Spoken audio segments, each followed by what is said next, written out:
Lorraine, I'll hand over to you. And amazingly, you don't have any slides, so it's just going to be awesome. I'm excited. There you go. Yeah, so it's more or less just having a little yarn with you, you know what I mean? Yeah. Yeah.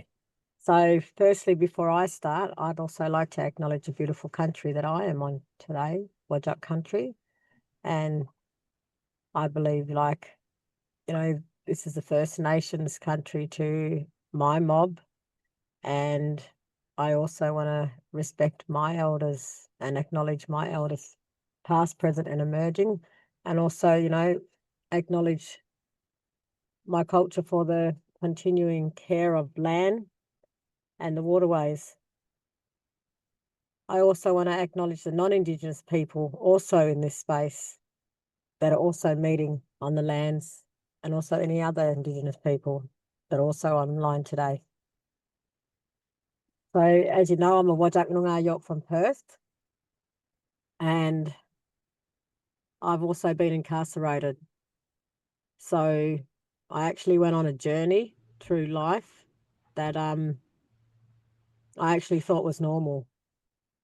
Actually thought that, living in a family where a lot of alcohol was exposed to us, also domestic violence, living in poverty, and, moving around from home to home was the norm for us. I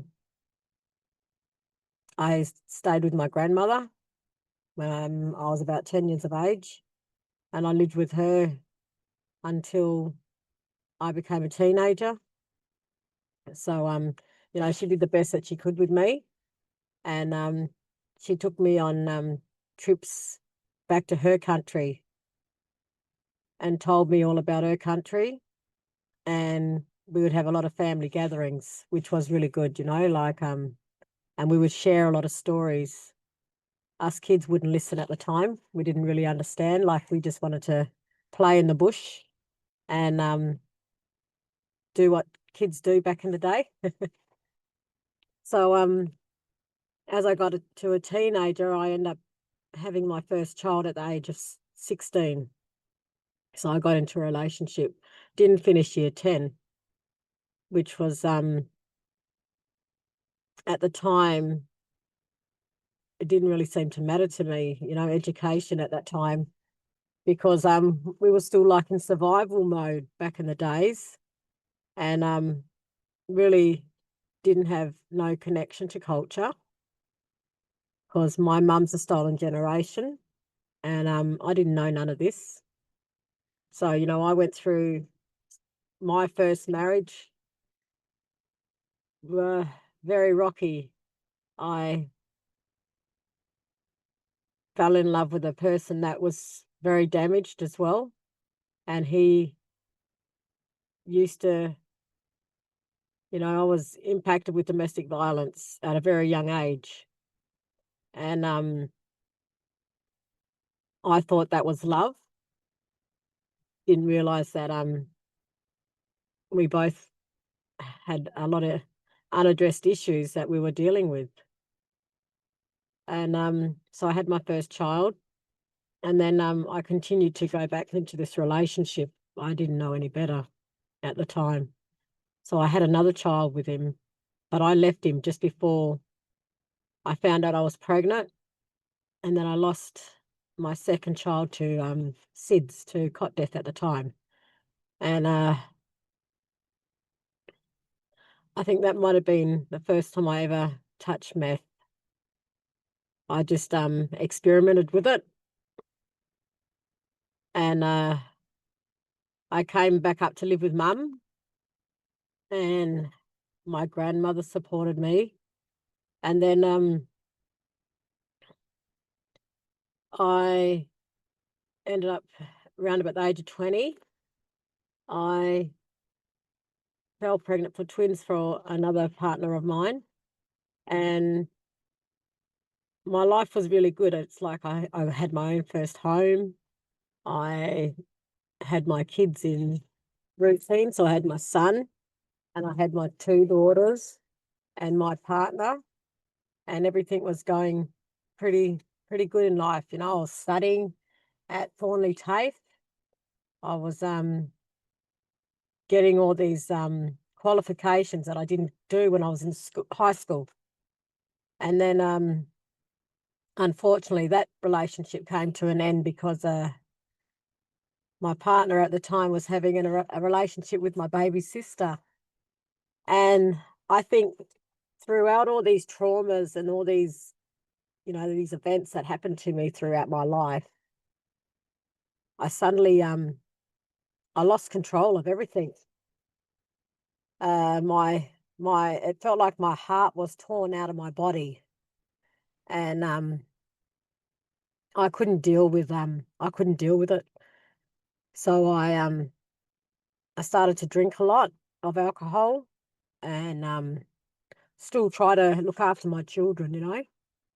But that alcohol couldn't do enough for me. It couldn't really ease the pain that I was going through. So I was introduced to meth again, and this time this little white bag of powder would become my best friend. It would become my best friend for the next 10 years, where not realizing that I would lose my home because I couldn't afford to pay my bills. I would have to give my children to my mum because I just couldn't even look after myself, let alone look after my children. So I would end up going, living from couch to couch, getting in some more very, very, very violent relationships with men that were also addicted to meth. And it was just like I couldn't escape. I was trapped in this world that was very dark. And I never even thought or comprehended about anything else. I was just had that tunnel vision of I just need to get my next fix. I just need to. I'm just worrying about myself. I became so selfish, where nothing in the world mattered. All it mattered was for me to get off my head, to forget everything that was going on around my life. But I still stayed in contact with my children when it was their birthdays. I would go and steal a credit card, and I'd go and do fraud in the shop, and I'd go and get them presents, because all my money would be gone on drugs. And then eventually, I started to sell the drug, and I slowly would get a criminal history because I'd get caught with drugs. I would get caught shoplifting, and then I'd get caught for my partner's charges, or I'd take his charges because I would get caught by the police and he wouldn't. So the police would give me all the charges because I wouldn't give him up. So this went on for a while. So I was in and out of jail from 2003 to 2010. And I never got healed in there. There was nothing in the prison that could heal me, could even show me anything that would help me address any of my issues. Um, you know, the prison was so full that I couldn't even do programs. The superintendent said, because I got to Bronia, where that's just minimal, and I was going out doing Section 95, where I'd go out and cook in a restaurant. So the superintendent said, "No, you're right. You don't need to do programs because you're a respected prisoner now. You're going outside. You're definitely going to get your parole." So when parole time came up, I got knocked back. I was that dirty on that prison. I was that dirty on the superintendent, and I said, you know what? I needed to do programs that would help me address my issues. And they just they knew that. They would have known I would have had to do that, but we didn't matter to them. We didn't matter to the prison. We were just another number. So when I got out this time, because I was in and out that revolving door for 7 years, and I said to myself, I'm not coming back this time. This was in 2010, February the 10th, 2010. I still remember that day. I walked out of Boronia prison and I said, I will never come back to this place. I walked out with their clothing because my mum never brought me anything that would be able to fit me. She didn't know what size I was. I'd gained so much weight. And so I walked out with something from Boronia. And plus, I don't think my mum could really afford anything at that time because she was looking after my children. And I didn't really want to put that responsibility on her anyways. And so I walked out of prison and this time I had to stay away from my family. I had to isolate myself for like at least 2 years. I stayed away from all my all my family. I've got a big family. I just kept tight with my children and my mum. And because she helped me get a home when I got out, I walked into a home because my mum had that there waiting for me. That's what really set me off on a good wicket because I had that stability. So I knew that I owed it to her and to my children this time to make that change because I'd stuffed up in so many ways. But that drug just takes your whole spirit away from you. So not knowing any better, so I just slowly started to build my resume up. I just stuck in a routine when I got out, and I wanted to, work. I wanted to keep that structure, the structure that I had from prison. So I continued my Section 95 work outside of the prison. I made sure to get that contact and start doing like voluntary. I had to do voluntary work because I didn't have a resume. So I started doing voluntary work, and then a couple of months after that, I got into cleaning house motels, and then after that, because I started, showing up, doing the right thing. Another 3 months later, a FIFO job came along where it was, like housekeeping up there. So I really needed to, you know, get some money in my pocket because I had nothing. So I took this job, but I also had to balance my family life again because I'm taking off on my kids again. Like I'm leaving them now to go to work, but I'm leaving them this time to do something right for them, to put some money in our pocket and to create our own little mansion that we've got. So after that there, things just started going, everything was going good for me. Everything was going right. So I ended up starting to work with BHP 2 years after that. And, I started to build my life up.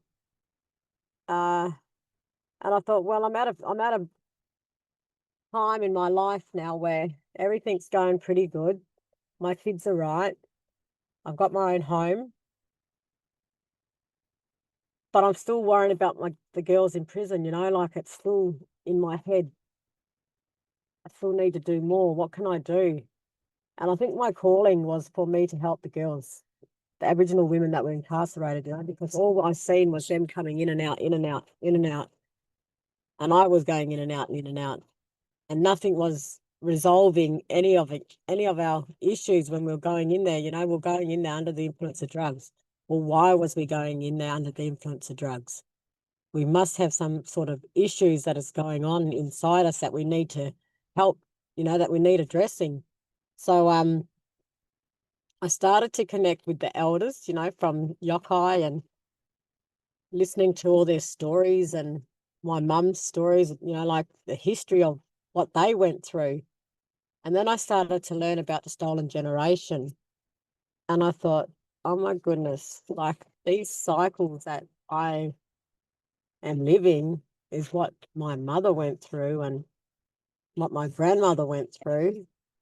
Like I need to break this. And I think, I started thinking a lot about our women and a lot of our men have been disconnected from their culture and have a lot of love and nurturing hasn't been in their life. So how can I help our women heal?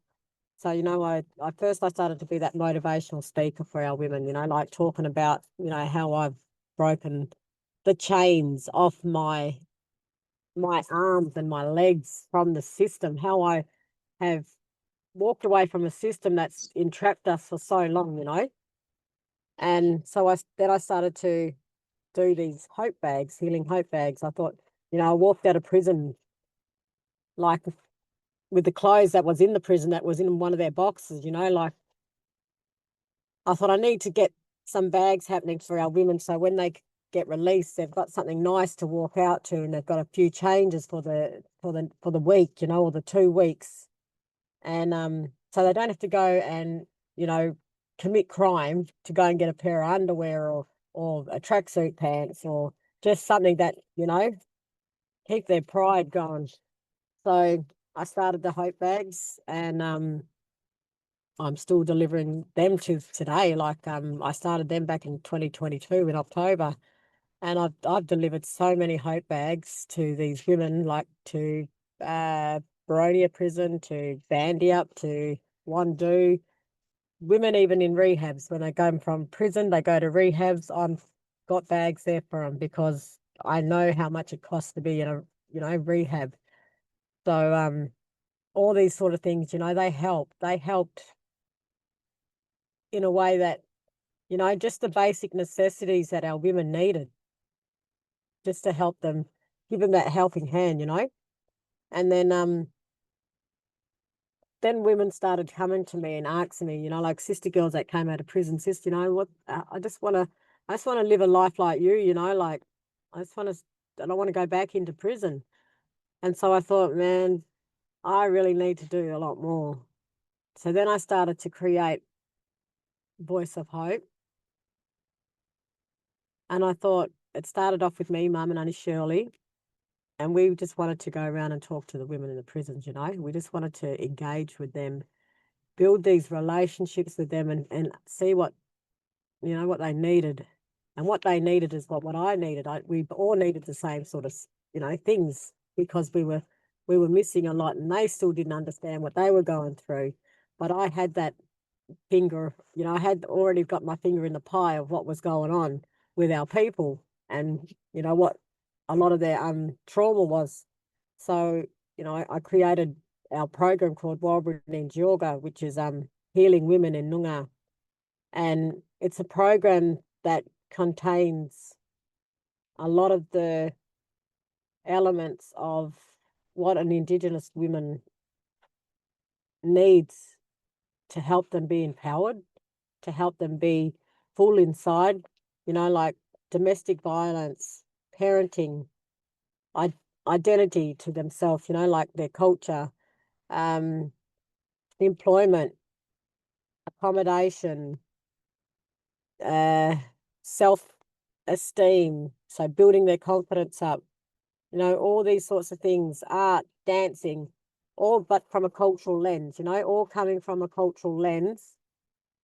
Women that are qualified in this area to deliver these workshops to our women. And so I've been doing these workshops now since March last year, every Monday, except for school holidays. We have that time off because women need to be with their children. And this is a time where it's about creating women's business again, like bringing our women and our elders back together again to build them up, to help them, like if they need accommodation, if they need employment, we will bring them services to our program to help them and give them that right direction and to guide them and support them or to advocate them. I'm also, like on Monday, I've got a meeting with Department of Communities because I've seen now under my watch, there's been 2 children that's been taken from their mothers because they say they've breached their safety plan. But you know what? I've seen that they haven't breached their safety plan. So now I'm taking it to the top and I'm meeting with one of the top directors, ministers for that department on Monday. And I'm going to let her know, and I've got a lawyer with me to make sure that our voices get heard, because our women's voices can't be. And it's unfair that stolen generation has to keep going on, our children being taken from our mothers and being disconnected from their culture. So, my program is out in the community, but my program needs to be in the prison. Once our program gets put into the prison, we will have that continuous care then with them women on the outside. One day I'll get a house and I'll house these women. I will get them from prison and I'll take them straight to the house where we will help look after them for the first 6 months, because when they're in prison, they don't get that sort of help and that sort of care and that sort of healing. So we need to do it. We need to do it our way, our Aboriginal women way, because we know we've been through that journey that they've been through. So, we know what they're going through, and we want to have that patience. We don't want to be able to just tick and flick with our women, and we don't want to have restrictions on how we help our women. We want to be able to help create this healing journey from a holistic approach. Even their families need to know how we need to help these women. So, have them involved, but involved in a certain way. So, I've just been run off my feet with all this at the moment, and it's been good. But I need to be there. I need to be there every day. I need to be in this space every day with our women, because they're starting to rely on me now, and they know how I personalize the journey with them. And it's hard and it's heavy because you do carry a lot of cultural load on your shoulders, and plus you've got your own personal life that you have to look after as well. But the elders really love what I do. The elders, they're there every Monday. They book everything out and they're like, no, we're here.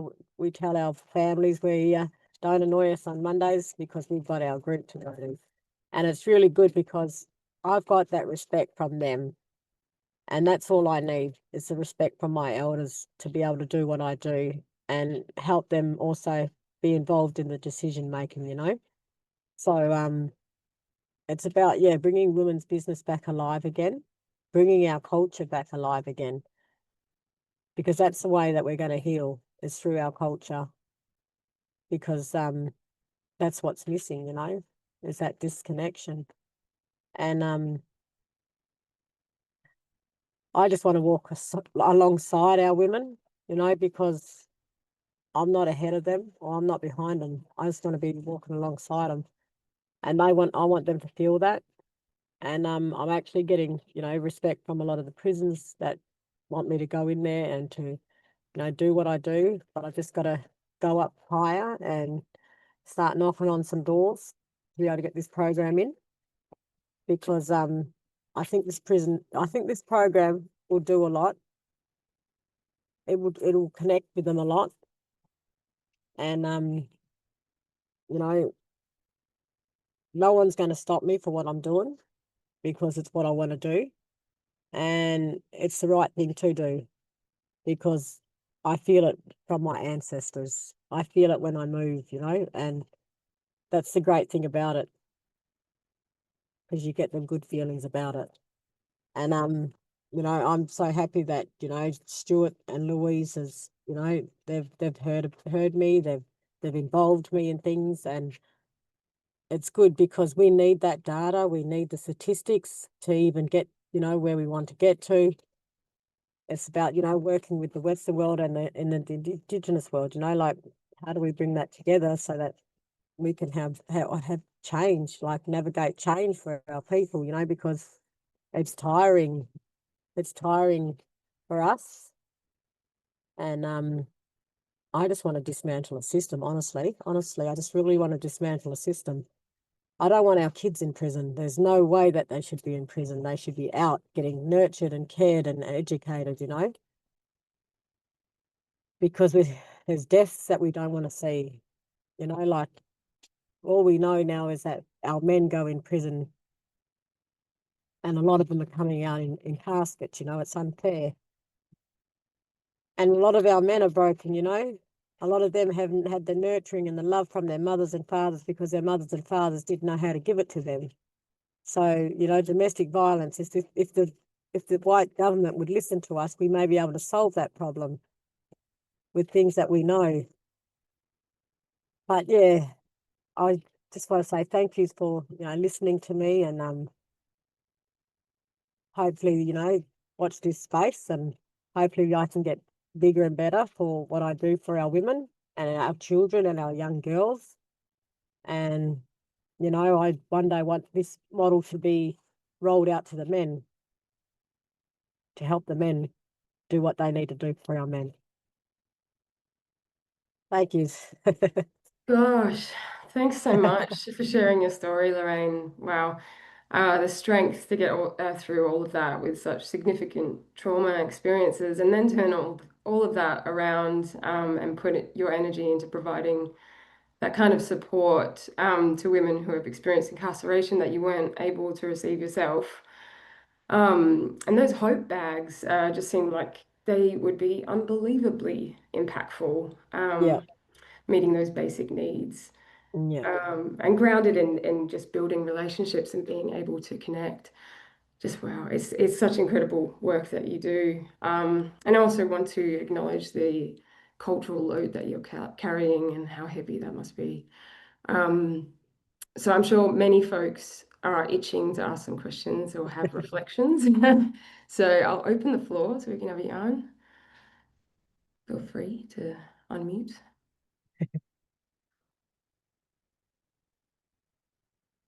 Yes, do it. Hey, Lorraine, thank you so much. You really are an inspiration. So thank you for coming along and sharing all of that.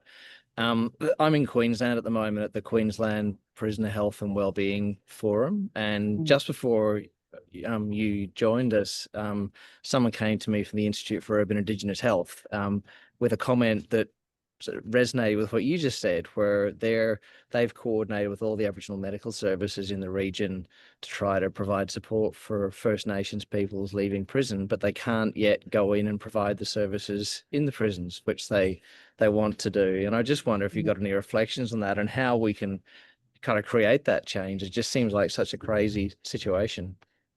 See, like with us women, like we're going into prison, right? And say, we're coming in with withdrawals from meth.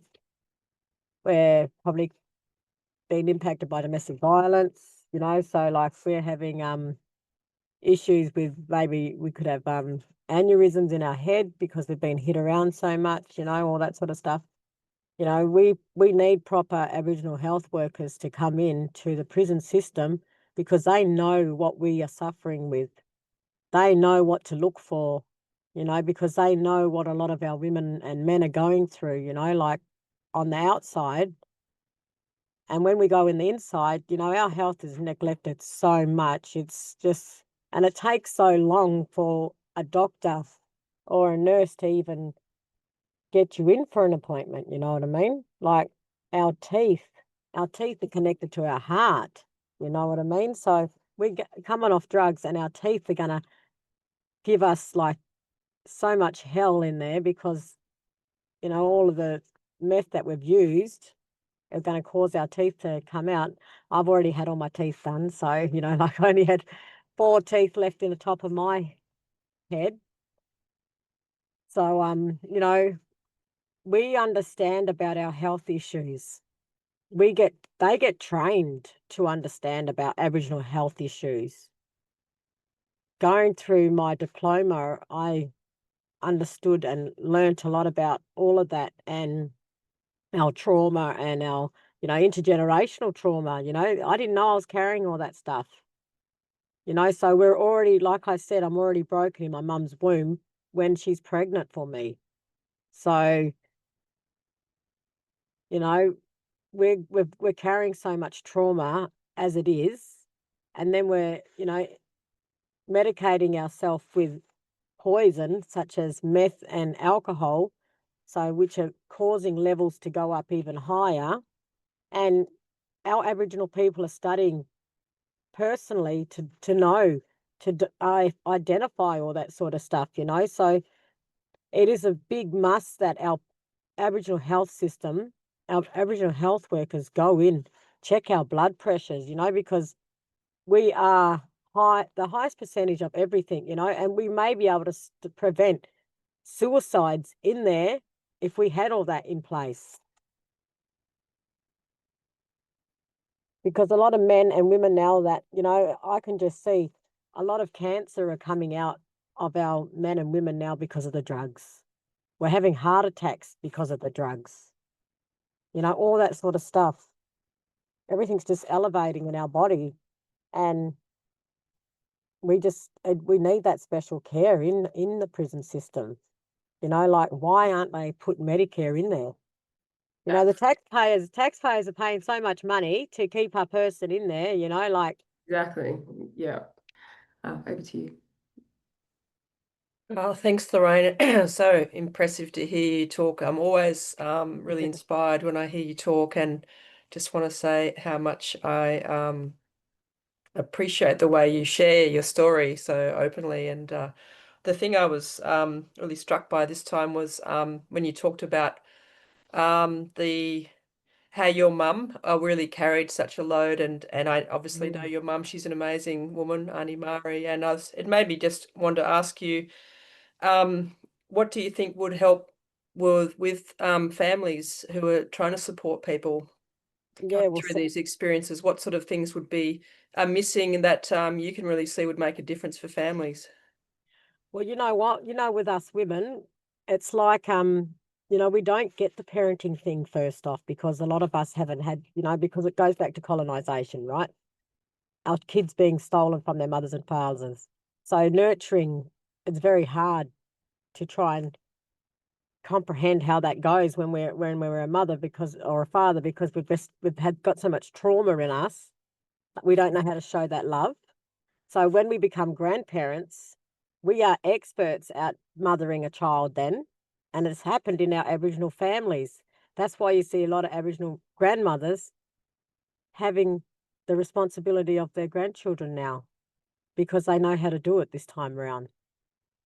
So that's where they need a lot of support in that space. The grandmothers or the grandfathers that have taken on these responsibilities, you know. So really that holistic approach is very important with how we make the journey a bit easier on them, because could you imagine the stress they're going through, having to look after children at a certain age that they are? You know, my mum's still looking after her grandchildren. Like, she doesn't say too much, you know, but she's still looking after another, like my other sister who's going through what I went through. Her children, you know. So my mum's been doing it for a long time, carrying this burden that we've all put on her, you know. But you know what? She just keeps sailing through the waves, you know, and she shows up everywhere, you know. So look at the strength and resilience that our culture has, you know, but they die at a younger age because of all this stress, you know, this stress that is being carried throughout their lives. So how do we make that easier for them, Louise?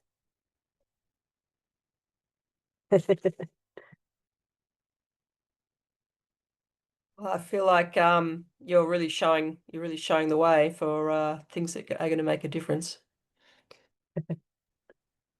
Absolutely. I have a question around how your experience has been in terms of being able to go into the prisons and support women. What kind of challenges have you had to navigate in order to get that access? You know what? I think I'm about the only Aboriginal woman to be able to go back into a prison and not have any hassles Oh, anymore. yeah. Like, I actually can go into Whadjuk, Baronia. I got my clearance for Baronia, and Whadjuk always want me in there when I got time.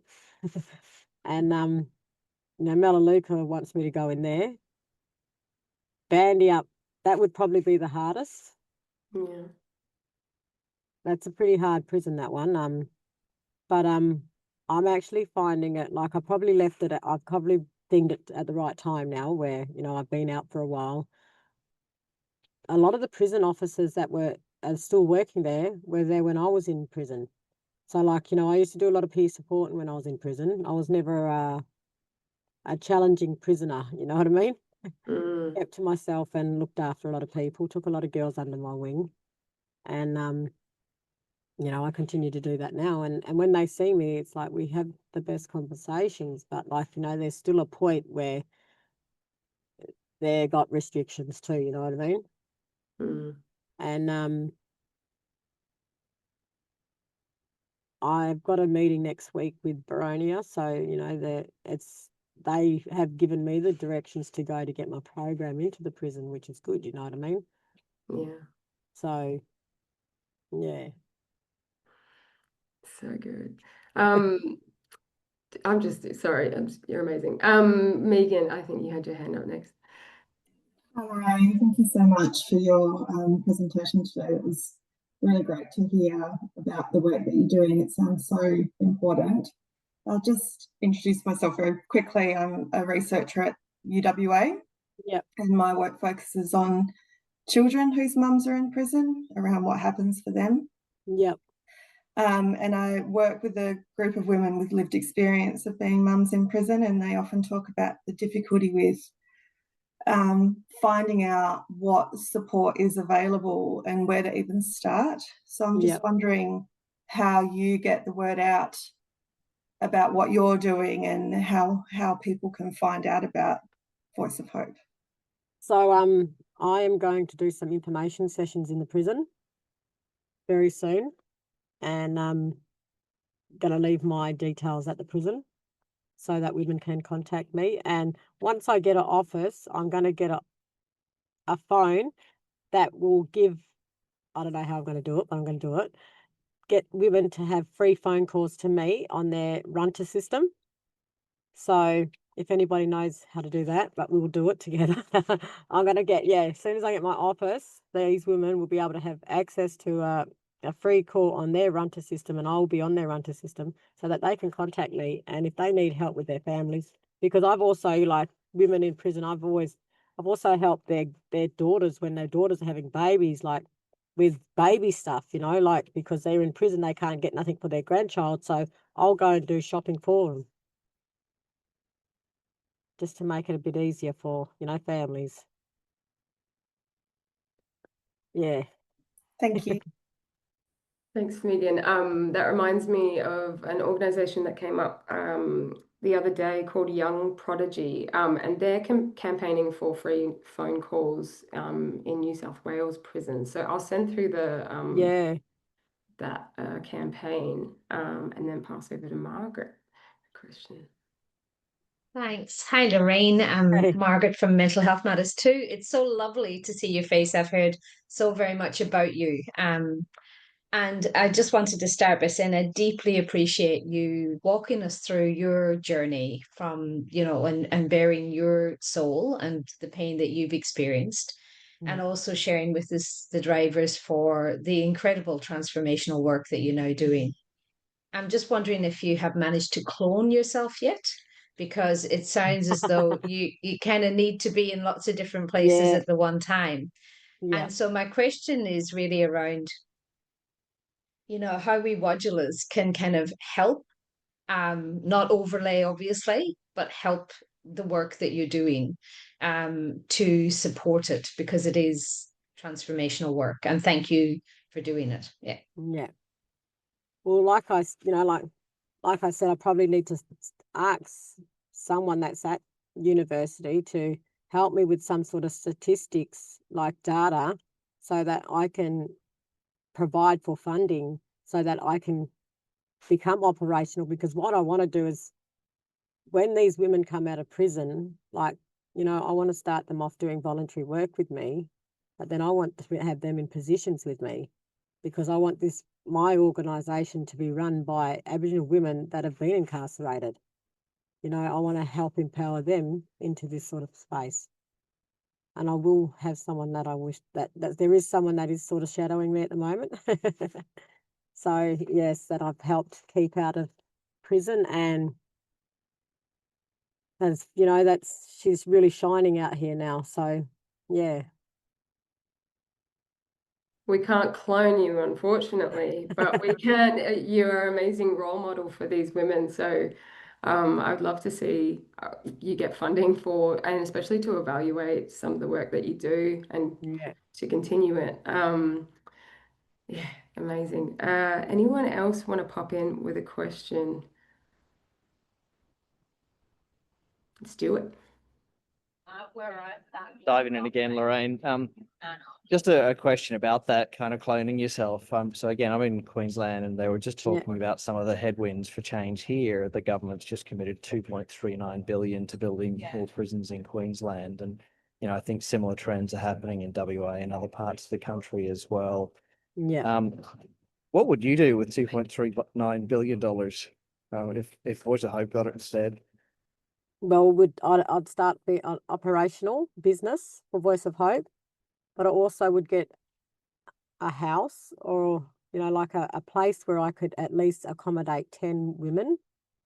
And I would have people working in that space with these women 24/7. And I would help them on a holistic journey with collaborative healing, because our women, as soon as they come out of prison, they're lost. They've got nothing. They go back to what they know is normal, and we can't have that. We need to wrap ourselves around these women as soon as they come out. We need to take them and hold their hand and take them on a journey of healing, and we can't let them back into community straight away. We have to work with their family and work with them until we can start seeing them become stronger and try and help set them up to succeed out in community. So, bit by bit, but that's what I would do if I had that much money. Yeah.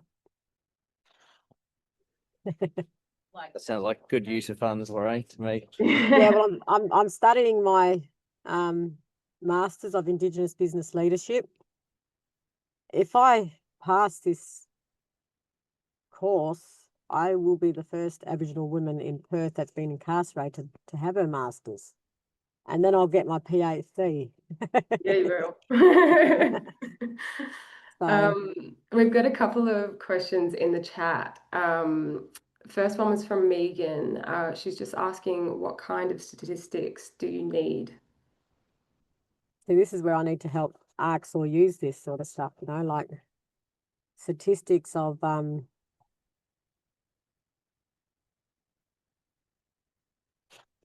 haven't even thought about that, you know what I mean? Because it's just like forever.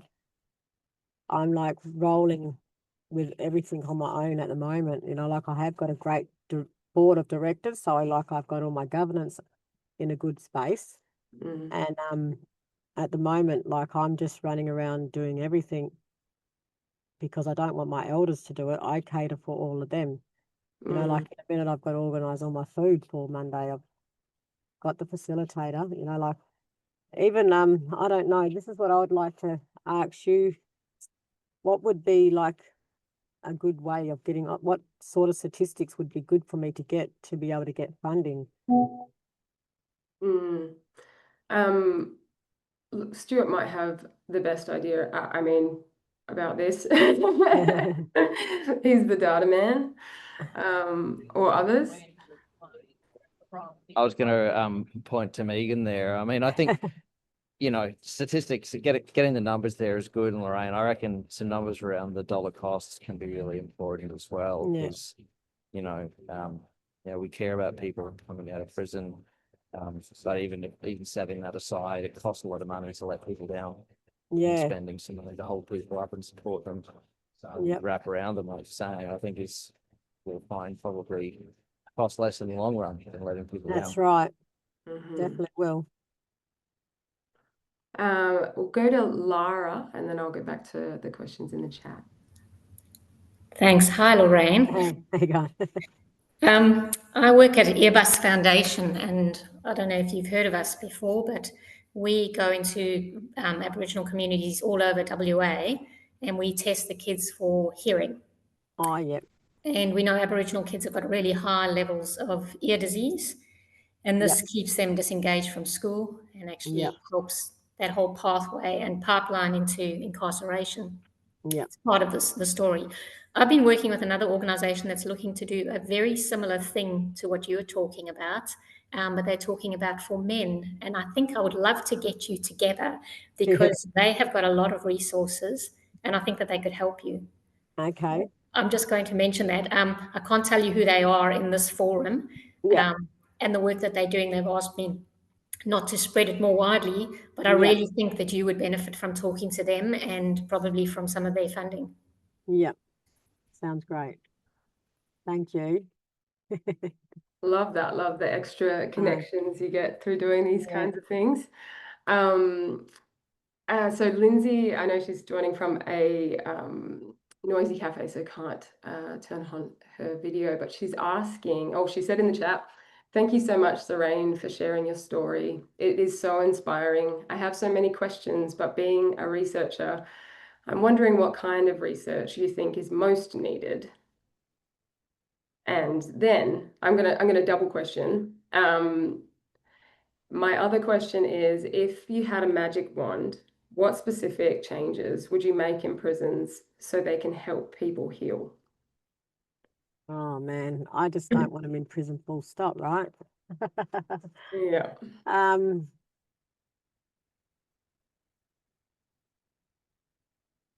Probably get me in there and do my program. I think too.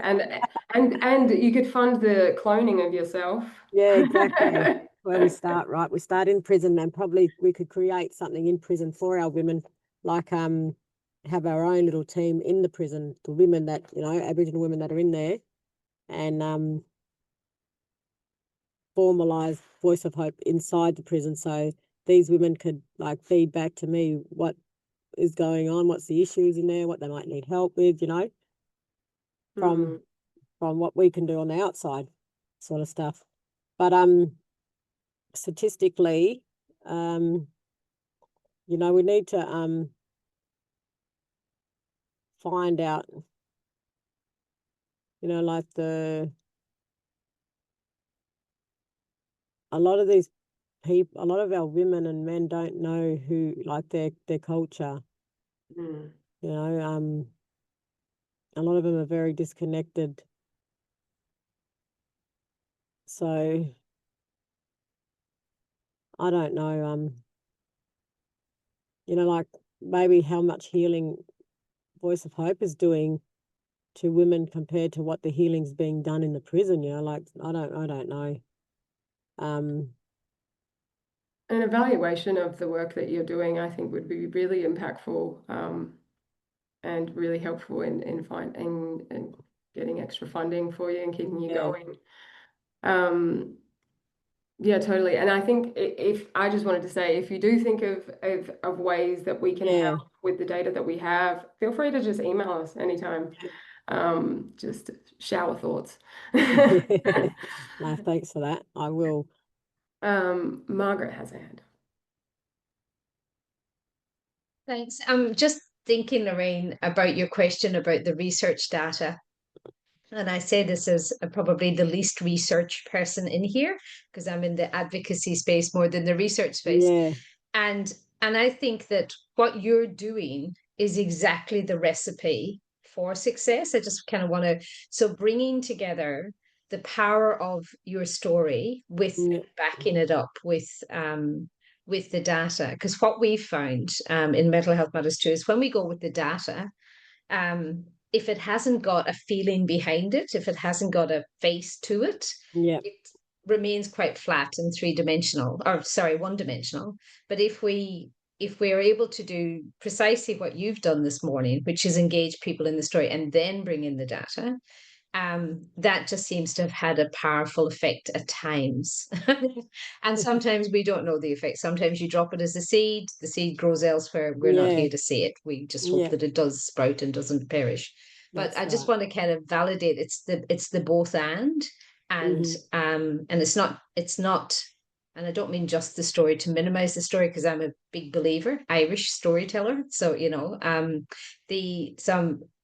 So I don't want to at all minimize the story, but I think melding the two and having your, I'm just thinking of the person that's kind of shadowing now, and having them learn how to do that just in anecdotal terms, just in small sentences. But I feel like I'm teaching someone who, I'm not teaching you at all, I'm just sharing with you, but I'm sharing with someone who already knows how to do this really well. I'm really just validating it.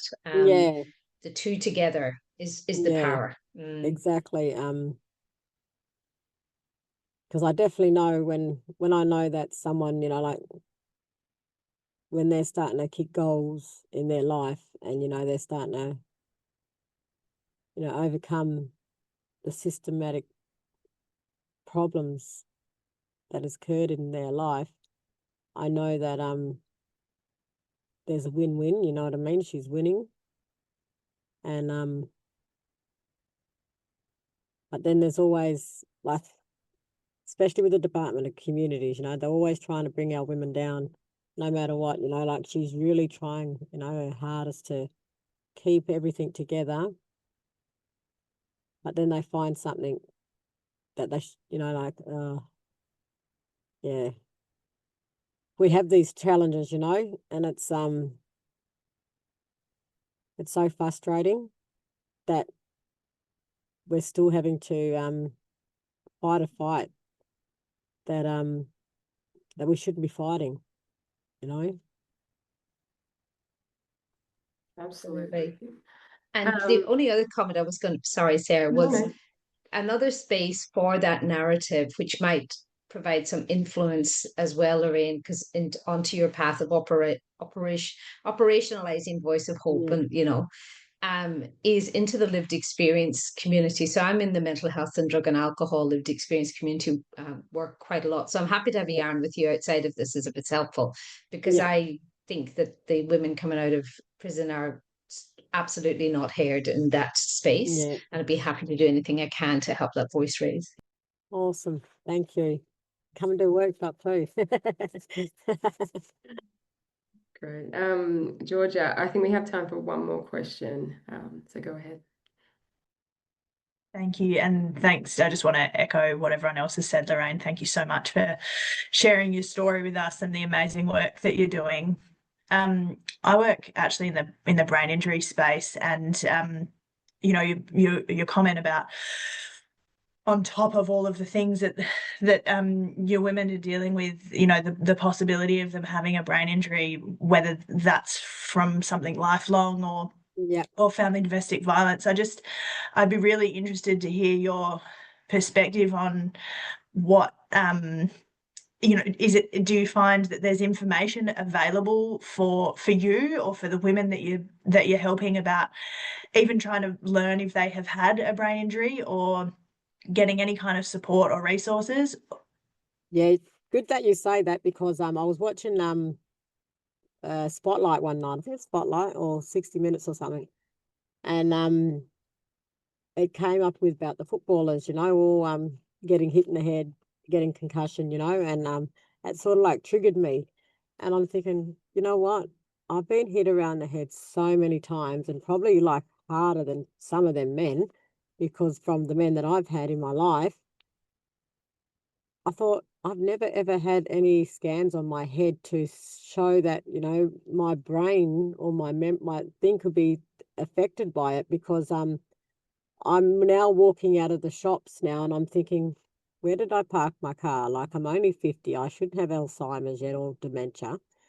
And I'm thinking, where have I parked my car?